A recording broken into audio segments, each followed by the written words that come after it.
കഴിഞ്ഞ ശേഷമാണ് കുട്ടി മരിക്കുന്നത് എന്നാണ് പോലീസ് റിപ്പോർട്ടുള്ളത്. അന്ന് കുട്ടീനെ ഹോസ്പിറ്റലിൽ കൊണ്ടുപോയതാണെങ്കിൽ അതല്ലെങ്കിൽ എന്നെ വിളിച്ചതാണെങ്കിൽ അവനക്ക് രക്ഷപ്പെടായിരുന്നു, എനിക്ക് പ്രശ്നമില്ലായിരുന്നു. ആ മനഃപൂർവ്വം അവൻ ചെയ്തതാണ്. വാപ്പുണ്ട്, റഹീമുണ്ട്. അവിടെ വെച്ചിട്ടാണ് ഇത് ട്രാൻസ്ലേറ്റ് ചെയ്തിട്ട് അനസിനോട് നിങ്ങൾ റഹീമിനോട് ഓരോന്ന് ചോദിക്കുന്നു. അദ്ദേഹം പറയുന്ന കാര്യങ്ങൾ നിങ്ങൾ ജഡ്ജിക്ക് മുമ്പിൽ അവതരിപ്പിക്കുന്നു.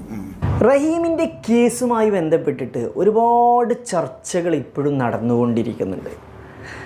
ഒരു വക ഫാസിസത്തിൻ്റെ സംഖ്യകളൊക്കെ ആവശ്യമില്ലാത്ത കരിവാരി തേച്ചുകൊണ്ടിരിക്കുന്നത്, പ്രത്യേകിച്ച് സൗദി അറേബ്യയുടെ നിയമങ്ങളൊക്കെ കേട്ടോ. അത്തരത്തിൽ മറ്റൊരു സ്ഥലത്ത് നാസ്തികരെ വേറൊരു വിധത്തിൽ അതിനെ ചർച്ച ചെയ്തുകൊണ്ട് ഇരിക്കുന്നുണ്ട്. ഈ റഹീമിൻ്റെ കേസുമായി ബന്ധപ്പെട്ട് 2006 ഇതിനെക്കുറിച്ച് വ്യക്തമായിട്ട് അറിയുന്ന ഒരു ആളുണ്ട്, അലവിക്കുട്ടി മൗലവി.